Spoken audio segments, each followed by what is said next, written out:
자, 이 아침에 신인규 변호사님 함께하겠습니다. 변호사님 나와 계시죠? 네, 안녕하세요. 신인규입니다. 네, 변호사님. 그 대장동 일당 의 일원인 남욱 변호사가 검사로부터 목표는 하나다 이런 말을 들었고, 뭐 무슨 배를 가르겠다느니 뭐 저 가족 사진 보여주면서 뭐 여기서 오래 썩고 싶냐라느니 하는 이런 겁박을 들었다라고 주장했고, 어제 국회에 나와서도 동일한 증언을 했습니다. 그랬더니 그런 말을 했다고 지목된 정일권 검사는 그런 뜻이 아니었다라고 이렇게 쫙 선을 그었고요. 어떻게 보셨습니까? 예, 우선은 지금 국정조사가 상당히 숨가쁘게 진행이 되고 있는데요. 네네. 뭐 그동안에도 이제 이재명 대통령을 표적으로 한 수사들에 대해서 뭐 대북송금 사건이 그동안 실체가 좀 규명이 더 되어 왔고, 네네. 이번에는 이제 남욱 변호사를 중심으로 이제 대장동 사건도 같은 방법과 패턴으로 좀 이런 식의 표적 수사가 이루어져 온 거 아니냐. 네네. 의심이 좀 입증이 되는 그런 국정조사가 됐다고 저는 보고요. 네. 무엇보다 이 수사 방식에 있어서 뭐 답을 정해놨다라는 것이 목표는 하나다라는 말로 연결이 될 뿐만 아니라 네. 자녀들의 사진을 아주 공박한 상태에 있는 피의자에게 보여주면서 네. 어떤 자백을 유도하고 어떤 자신들이 정해놓은 표적으로 진술을 받아내는 이런 강압 수사에 대해 가지고도 정일권 검사가 국민들 앞에서 여전히 네. 뻔뻔하게 무슨 본인의 잘못을 인정하지 않는 이런 모습들이 드러나면서 참 국민들께서는 이 검찰권 특히나 이 특수부 수사의 이런 잘못된 부분들에 대해서 더 확실히 인식할 수 있는 그런 기회가 되지 않았나 싶습니다. 근데 그런 수사가 만연했던 모양이죠.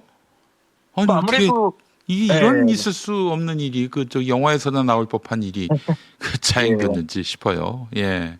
예, 아무래도 이제 특수수사가 가지는 어떤 특징들이 있었을 텐데 네.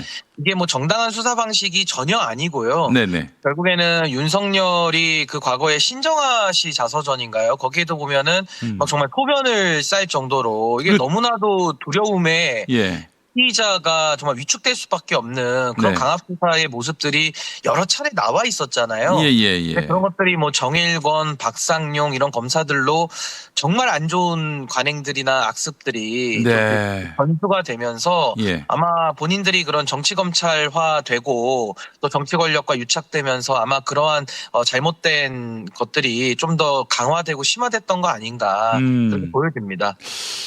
정말 참 이해를 할 수가 없어요. 우리 국민들이 갖는 충격과 또 분노가 매우 크고요. 또 그 자리에서 또 국회에서는 또 오리발을 내밀어요. 이런 비루한 태도를 보면서 대한민국 검사의 그 민낯이 얼마나 추한지를 또 드러낸 계기가 아닌가 싶습니다.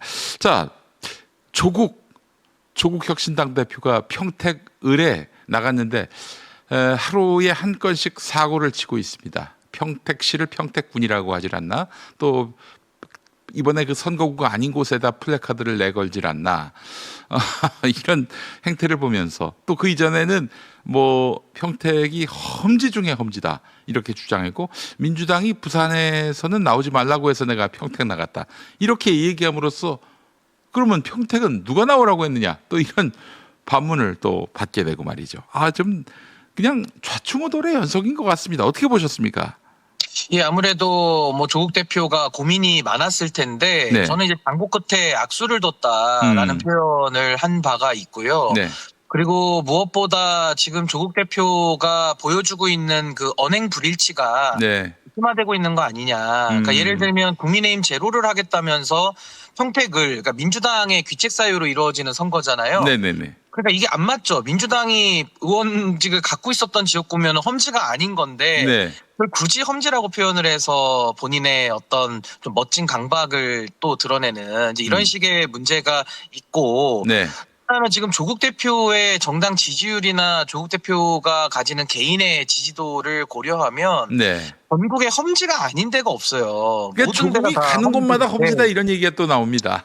예, 근데 굳이 뭐 또 험지라고 자꾸 마케팅을 하는 것은 네. 지금 조국 대표가 가지고 있는 현실적인 조건과 비춰봤을 때 별로 이렇게 설득이 되지 않는다라는 생각이 들고 네. 무엇보다 심각한 문제가 이제 뭐 평택군으로 표기했다라든지 뭐 이런 것들을 사소하다라고 보시는 분도 있을 수는 있는데 네.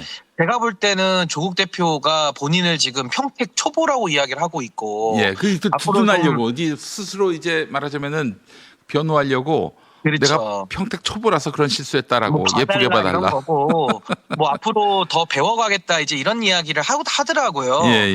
근데 저는 조국 대표가 좀 간과해서는 안 되는 게 음. 국정 운영이나 정치라는 게 네. 전문성 영역이고 능력을 가진 사람들이 가는 것이지 그렇습니다. 가서 무슨 훈련받고 배우는 학교라든지 어떤 거기가 초보들이 가가지고 그 일을 할 수 있는 곳은 아니거든요. 네. 가장 단적인 예가 문재인 정부 시절에 민정수석을 하셨잖아요. 예. 그때도 초보고 그때도 더 초보였을 거 아닙니까? 더 그렇습니다. 배웠을 거고. 네. 그 나라가 꼴이 어떻게 됐습니까? 그러니까 저는 이런 것들을 생각한다면 정말 네. 평택 시민들 앞에 예. 그런 최소한의 예의나 기본을 좀 갖추고서 출마 선언을 했었어야 되는데 여전히 준비되지 않은 불안한 모습 그리고 상당히 이기적인 모습을 보이고 있기 때문에 참 이런 부분은 좀 우리 정치에서는 좀 퇴출돼야 될 부분들 아니냐. 뭐 조국 대표뿐만 아니라 네. 그 누구라도 이런 식의 모습은 좀 보여서는 안 된다고 보고 그리고 이 수많은 모순들 중에 자꾸 뭐 호남에서는 경쟁하고 다른 지역에서는 연대하자 이렇게 이야기를 하는데 네. 이것도 조국 혁신당만을 위한 룰 아니겠습니까? 맞습니다.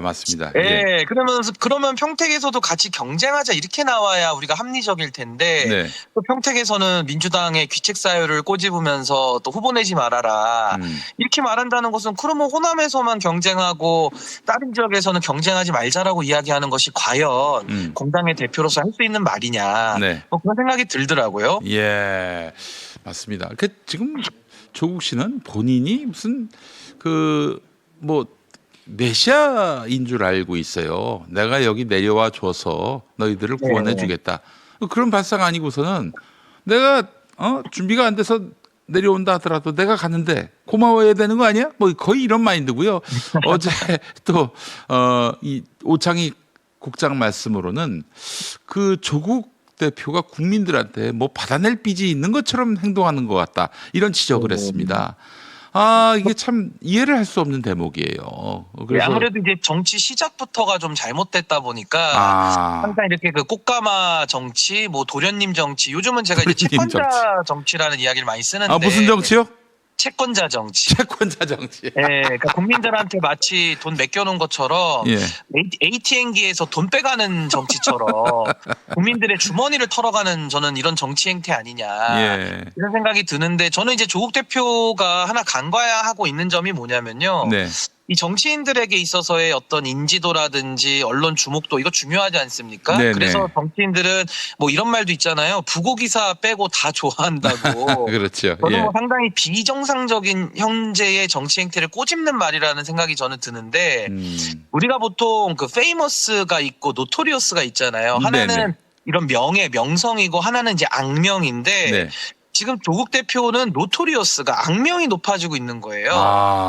페이머스가 아니고요. 예, 그러니까 결국 정치에 있어서 이런 식의 그 비호감도가 높은 정치인들은 절대 성공할 수가 없고 맞습니다. 또 성공해서도 안 되는 거거든요. 예. 그래서 저는 이제 비호감도가 높으면서 언론 주목도가 높은 노토리어스 유형의 정치인들이 조국, 한동훈, 이준석입니다. 네, 사실 이 세 분은 같이 정당을 해도 무방할 정도로 굉장한 유사성을 띠고 있는데 예. 저는 이제 이걸 반정치라고 부르고요. 홍준표 전 시장도 좀 유사한 면이 좀 있는데 예. 저는 이제 한국 정치가 이런 셀럽 정치, 이런 노토리어스에 기생하는 정치가 이제 중단되고 이제는 뉴 이재명 현상이 말하는 것처럼 네네. 이제는 정말 페이머스, 좀 긍정적인 차원에서 국민들과 함께 호흡하는 정치인들이 더 늘어나야 되는 거 아니냐. 저는 그 노토리어스 형태, 악명형 형태의 그런 정치, 비호감 정치의 대명사가 아마 조국 대표 아닌가. 그래서 이런 언론 주목도를 조국 대표가 만약에 좋아하시면요. 네. 그건 좀 상당히 좀 심각하고 곤란하다.